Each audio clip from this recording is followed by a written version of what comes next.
Welcome to the first week after Christmas. Today is New Year's Day, Wednesday, January the 1st, 2025. This is the Manna at the Tap podcast provided by Tapestry Ministries, and in it, we actively seek the spiritual nourishment our souls crave. Together, we explore one of the daily lectionary readings designed to be the manna which nurtures our spiritual growth and provides the sustenance our souls need. I'm Gloria, a fellow traveler on this spiritual journey, and together we share insights and interpretations from these readings that enrich our spiritual lives. The book of Ecclesiastes, Proverbs, and Song of Solomon forms part of the wisdom literature of the Old Testament. Ecclesiastes is sometimes called, quote, skeptical wisdom or descending wisdom. Dissenting wisdom. The author is identified in the opening verses of chapter 1 as Solomon, son of David, king of Jerusalem. The book's tone suggests he had grown weary of life in his later years, and he purported a better yet simpler life lived in light of God's direction.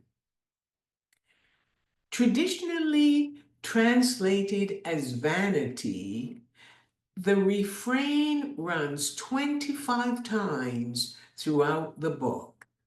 The refrain is also translated as absolute futility, absurdity, or meaninglessness. Yet, the teacher does not believe life itself is totally meaningless. The lectionary reading is Ecclesiastes chapter 3, verses 1 to 13. The teacher recognized that God put a specific order in place at the time of creation. And in verses 1 to 8, he stated the order. It is, there is a time and a season for everything. The teacher advocates humility, which is closely related to the fear of the Lord. Wisdom is described as the fear of the Lord in the book of Proverbs. Ecclesiastes helps us to see life through human eyes, but ultimately we need to recognize the rule and reign of God in the world. Life itself is a journey along a winding up and down pathway filled with bursts of satisfaction for a time, but it will eventually fade. So when we attempt to find meaning in pursuing pleasure, the commitment to a job, or intellectual pursuit, the teacher asks what we will gain from our struggles. We are to first of all recognize our own mortality in the face of God's eternity. Whatever God does endures forever. Nothing can be added to or taken from it. God has done this so that all should stand in fear, meaning in awe before Him. God has always worked in ways beyond our human comprehension. He has put a divine computer chip of eternity in the human heart, and no one can discover God's work from beginning to end. The lectionary text offers us a New Year's resolution for 2025.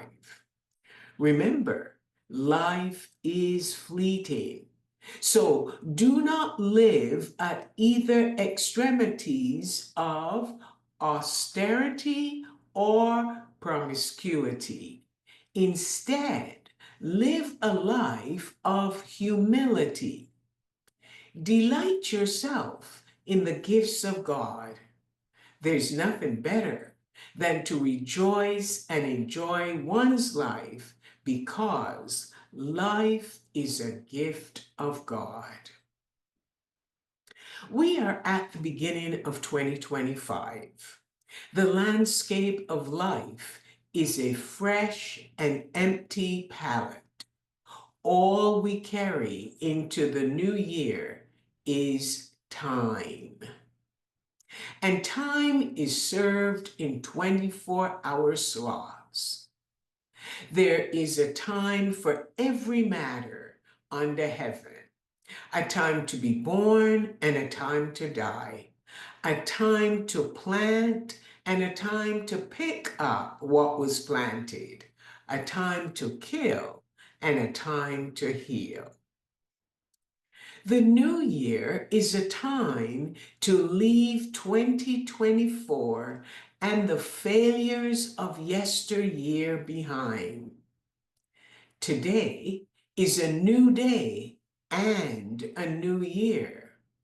And as I said earlier, life is a journey along a winding up and down pathway.